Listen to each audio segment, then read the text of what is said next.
Oh, hello, internet person. Was just about to trim the plants and maybe take care of a few questions. Want to come with me? Come on. I got all the stuff set up here. I'm going to sit down and answer a few questions. Trim some plants. Sound fun? Good.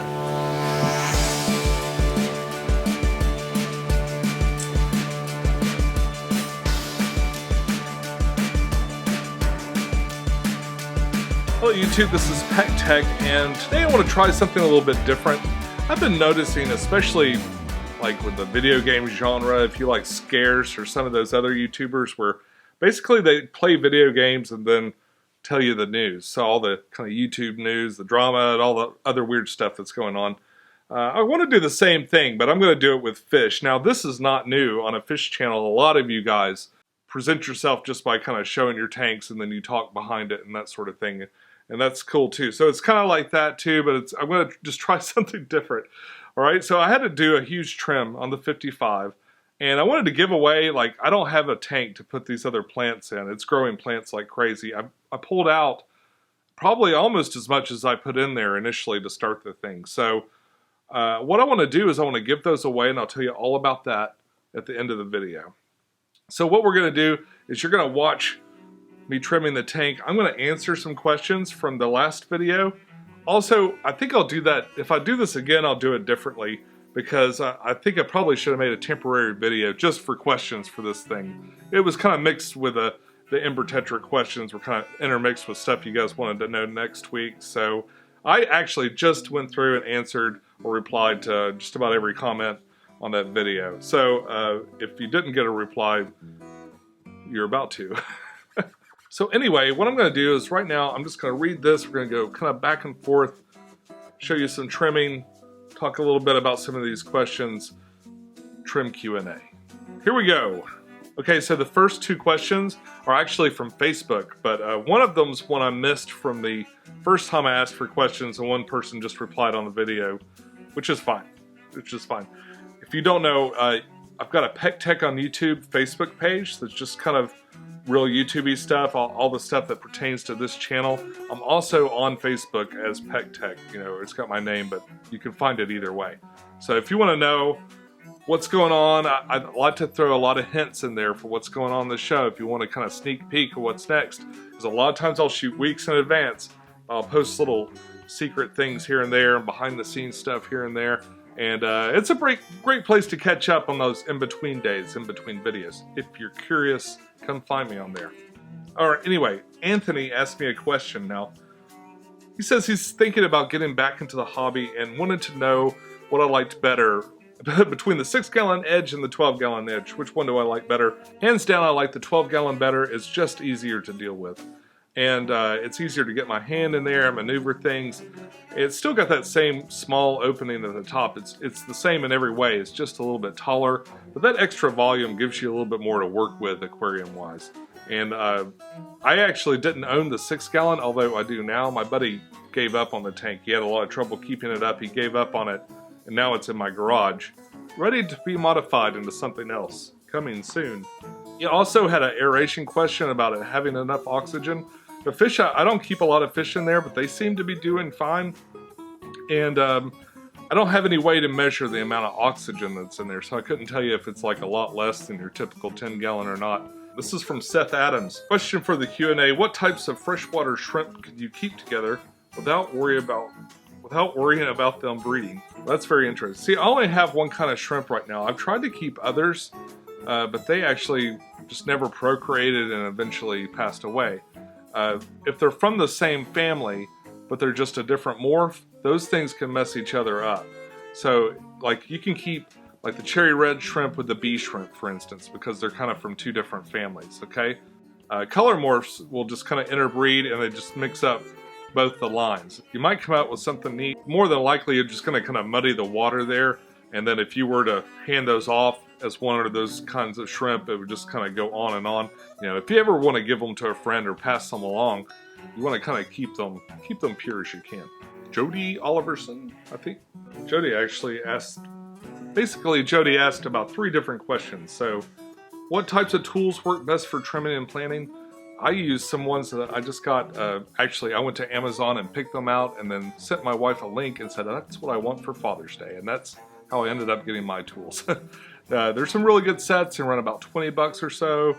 You can get them on Amazon. There's more expensive sets, and I think some of the fancy fluval ones are really nice. They're supposed to be really nice. Mine was a pretty cheap set. It's about 20 bucks, but you know, I only pull it out. Well, I pull it out a few times a year, but you know, still, it's not something I've thought about spending a ton of money on it a lot of times. I just use my hands. What videos would you recommend from your channel for someone just beginning to plant? Well, I recommend aquarium plants for beginners, part 1 and part 2. I've actually got 2 plants. One's like the really super basic plants, aquarium plants for beginners, and the next one is like maybe a little bit of a step up and gets into the Nubius and some of the plants with roots in them, basically, because that's really where it starts to get more complicated.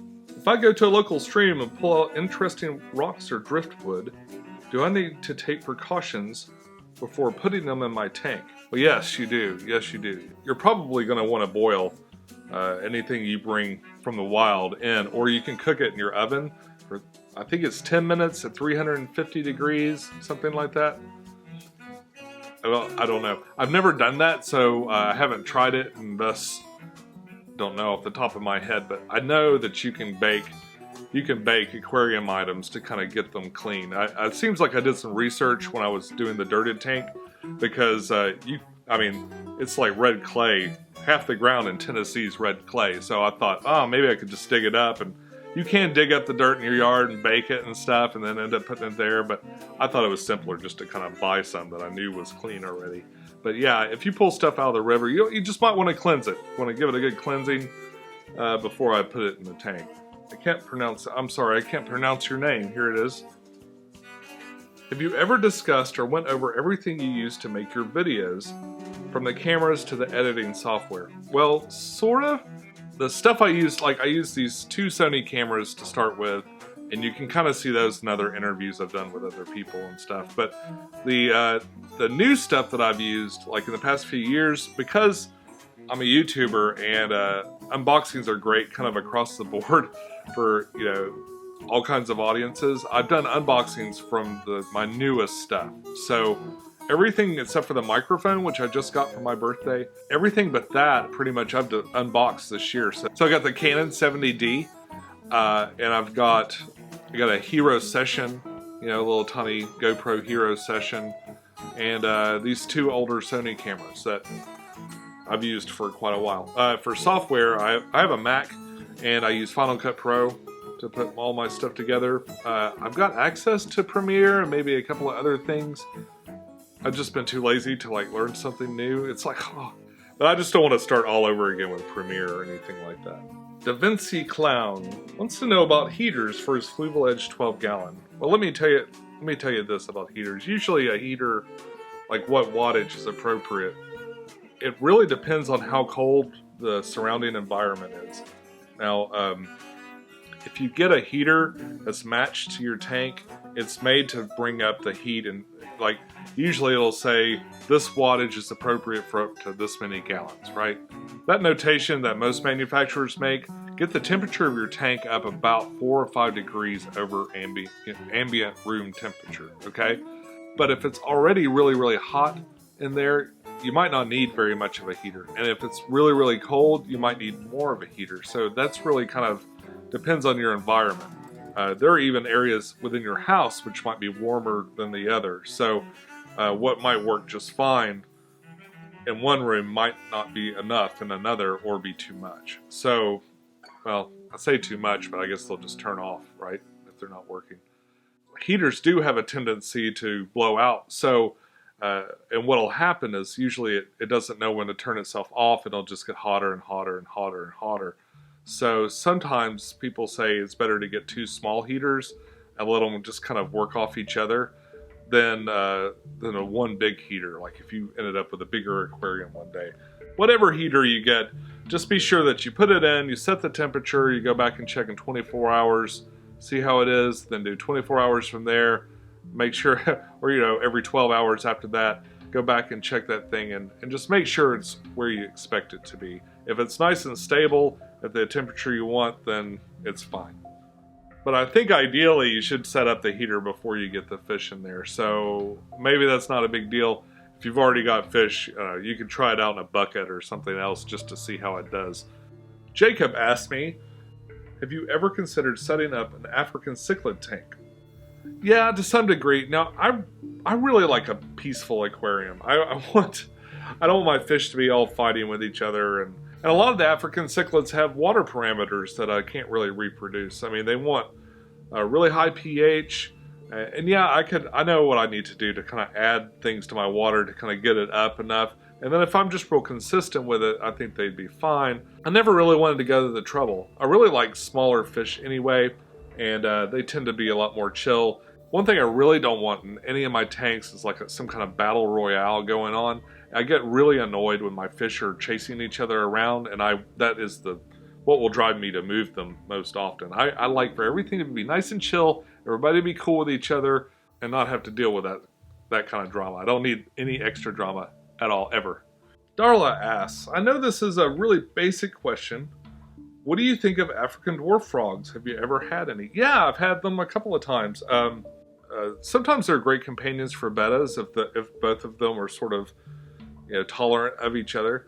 They've been a lot of fun to keep. Now, none of mine lived for very long, and they all seem to eat and do just fine, and then just one day they disappear. So I'm not sure if the cat's getting them or if they jumped out and I just never found them or what. But I've had a couple of them disappear, so I don't really get much anymore. But I really did enjoy having them when I did. Make sure you've got a lid though, because I think they definitely can get out. I'm pretty sure that's what happened to me. Camellia O'Leary just bought a fluval edge 6-gallon and she wants to make it into a shrimp tank. Okay. And she wants to know what shrimp is good for beginners. Well, the cherry red shrimp or the red cherry shrimp, depending on who you talk to, those are my favorite. I bought 30 of them through mail order years ago. I put them in a 12-gallon tank, and the same one I have down there. And now they're in almost every single aquarium I have. They're a lot of fun. They're really super easy. They love to breed. Put in some Java moss. They seem to love Java moss for some reason. And the big cool thing is shrimp-only tanks are super easy to take care of compared to anything with fish in it. Laura wants to know what are my favorite fertilizers. I love Flourish Iron and Excel. I don't know if that's a fertilizer. It's a CO2 supplement. But yeah, I love to add Flourish and Flourish Iron are my two favorites so far. I've got a whole cabinet full of really fancy ones that I won at a raffle over at the Big Fish deal, but I haven't tried any of them because I got them just in case this dirted substrate wasn't going to work out too well, but unfortunately, or fortunately, it's been fine. So I haven't had to add any fertilizer at all. Siren Sea Reviews, Gabby, says she's looking for a new fish to keep in a small setup, but in Florida they have hard water, so maybe a pH buffer. She's sort of speaking to the Ember Tetras, but yeah, you can add some stuff to kind of buffer your pH down. You can add peat moss to the filter and things like that, but you got to just be careful that you're able to be real consistent with it over time. I think you could maybe lower the pH, then gradually let it come to normal, whatever's normal in your aquariums. But most important thing really is just consistency.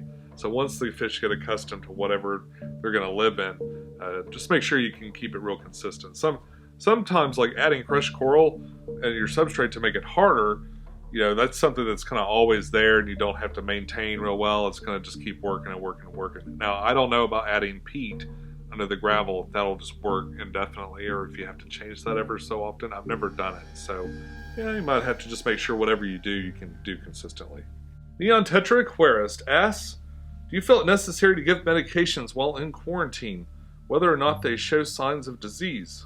To tell the truth, I haven't actually done quarantine before. Like, I've quarantined just a handful of fish that I've brought home, and I know that that's bad. I know that that's a bad thing. Now, I actually just set up my first quarantine tank, and I'm kind of going through what I need to do that. I'm getting my fish from Rachel actually later this evening, so that might be next week's video. And anyway, so there'll be more on quarantine tanks later, so I'm going to let that go for now, okay? but I'll get back to you. Thank you for asking. Gabor P asks, how are your rams doing? Have they laid eggs anymore? Nope, they're doing just fine, but they have not laid eggs again. I've been feeding them all kinds of good food, lots of live food, good quality pellet food and some other stuff, but no babies just yet. Girl walks with goats. She asked me a couple of things, but mainly what I've got out of her question is, should she go dirted or partially dirted, or should use plain gravel? Well, the difference between plain gravel and dirted is pretty immense, but dirted's kind of like to the max and gravel's like to the minimum, okay? So, and there's all kinds of stuff in between. So you've got lots and lots and lots of substrates that are made specifically for plants. I do think you need a little something extra in there for your plants. The thing is, a lot of them don't last over a long period of time. There's some exceptions to that. Most of the tank setups that I've done over the past couple of years have all kind of had a really good, successful formula. I invite you to go back and watch any of those videos, any of my setups, and you'll see the different things that I've worked with and recommend. The dirted stuff works great. It might not be for everyone. This definitely shouldn't be your first planted tank. I don't think it might be a little too much for your first planted tank. But there are all kinds of great substrates. I love Aquasoil. I love the Aquasoil especially. I've used a ton of that stuff lately. And I've been using it over top of a couple of other things. But yeah, plain gravel you can start off with if you want. That's what I started with, but I would just skip it and go on to the next thing because there's a lot of cool stuff out there. Matthew asks, I have a 55-gallon that's infested with hair algae. Oh, I'll tell you what.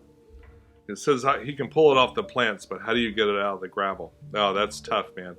And I've done quite a bit of picking it out of the gravel. Basically, I'll kind of grab a bunch and I just shake the gravel off and hope most of it doesn't fall in. You'll never really beat hair algae until you get to the root of the problem. You really got to figure out what's going on. You can hose it down a little bit with hydrogen peroxide. It seems to be pretty effective against hair algae and a few other kinds of algae. That's really the best thing I've got for you. You can spray it down with some hydrogen peroxide to help pull it back, or just pull it out the best you can. And it is a pain in the ass to pull out of gravel, that's for sure. Tank Addiction asks, how many tanks do you actually have? And how does your spouse feel about your addiction? She's fine with it. She loves the tanks. I'm starting to lose count. I think I'm at 16 now. 15 or 16 if you count the one at work. So, yeah, I've got a lot of aquariums going in. And she doesn't mind as long as she doesn't have to deal with it, And she doesn't mind feeding the fish when I'm out of town or something like that. But for the most part, all she has to do is enjoy the beautiful view. And as long as I don't screw up and flood out the living room again, I think she'll be okay. I have occasionally made a mess. I try to be, and this is advice for anybody who's keeping a tank when their spouse is only quasi-interested. Keep your workspace, keep the area as nice and neat as possible. The neater it is, the less they have to say about it. And I notice sometimes after a water change, if I'm really tired, maybe I'll leave this thing or that thing out. And those things do not contribute to her appreciation of the aquarium. So the cleaner I am, if I'm real clean and tidy about all my crap, then usually she doesn't give me a hard time at all. Wow, all the way to the end. Last question. Dude, I can't pronounce your name. It's a Latin fish name, isn't it? I wonder if it's this fish here. Okay. This person asks, what is your favorite genre of music and what group or person in that genre? That would be really tough. When I first started making videos, or a year after I started making videos, I started interviewing bands because I always wanted to be in a band, and the next best thing is to really talk with them and hang out with them. So every time I go to a convention or to a show or something like that, I'd make it a point to try to seek out the musical entertainment and become friends with them. Because of that, I have deeper personal relationships with some of the musicians than your typical Joe, So when I say my favorite band is XYZ, And none of them watch my show, by the way, so I'm not even worrying about offending them. But it would be really hard to pick a specific person, but I'm going to. Megan, Jean, and the KFB are really, really fine entertainers, and overall, the other, and second only to maybe Frenchie and the Punk, and then The Cog is Dead. Look, I love all three of those bands kind of equally. Oh God, and This Way to the Egress. Okay, I can't pick one. I just can't do it. I can't pick one. I would say the genre is weird gypsy punk. I love punk music. I like old school punk music, like the Clash and the Cramps and the Dead Kennedys and all that stuff. And I like a lot of modern stuff, but I really love this kind of gypsy punk thing that kind of came out of the steampunk genre, you know. And I've interviewed a lot of my favorite bands, and I've got whole performances on there. There's some really good shows, and I cut together, no lie, I cut together some pretty awesome freaking concerts, and you're missing out if you don't check it out. How about a rapping British guy, like a steampunk rapper, Professor Elemental? That was a great video, and got hardly any views. Ebony Park was a really, really terrific concert. The Cog is Dead was a really terrific concert. All of those videos are down on my steampunk music scene playlist. Please check them out, man, because I worked really hard on them, and they really didn't get much play. So if you want a good show, put that on next time you're doing a water change. You can put that on. Just check out their music. It's good. Good stuff. Okay, folks, that's all I have for you today. Let's talk about how to get these plants. Okay, so I've got this huge bag of plants. It's almost more plants that I put into that tank that I pulled out today just in trimmings, okay? I've got Micro Sword, I've got Vesuvius Sword, I've got, what was that other thing? I can't remember. That one that's in the middle. I've got all those plants in this huge bag for you. And what I want you to, if you live in the continental United States, just because it's really expensive to send other places, and I'm working on other stuff for you guys. Like I'd like to do a giveaway that like I can give to almost anybody in the world. I'm working on that. I just need to work out a few kinks and a few things. So, but for this thing, if you'd like some of these plants, be sure to comment, I like some plants.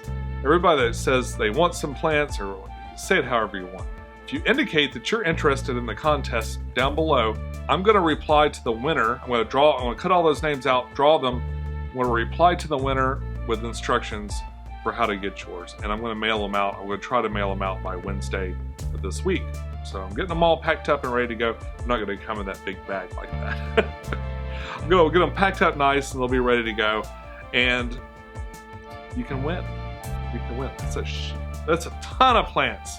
There's a ton of plants. I can't say the other thing. I'm excited. I haven't really done a giveaway like this. I don't know if I've ever done one, really. Well, I think I did one before. I think I did a couple before, maybe.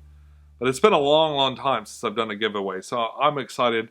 To get these plants to you. If you're interested, just leave a comment below. Hey, let me know if you like these kind of videos too. Not just with the like button, but I'm going to put a poll up. And I'm going to ask you guys, do you like the trim Q&A kind of thing? Do you like this format? If you do, maybe I'll do it again. I've got a couple of other tanks that need a lot of work. So if you like the trim Q&A, please let me know. So until next time, follow your bliss. Ask lots of questions. I'll see you soon.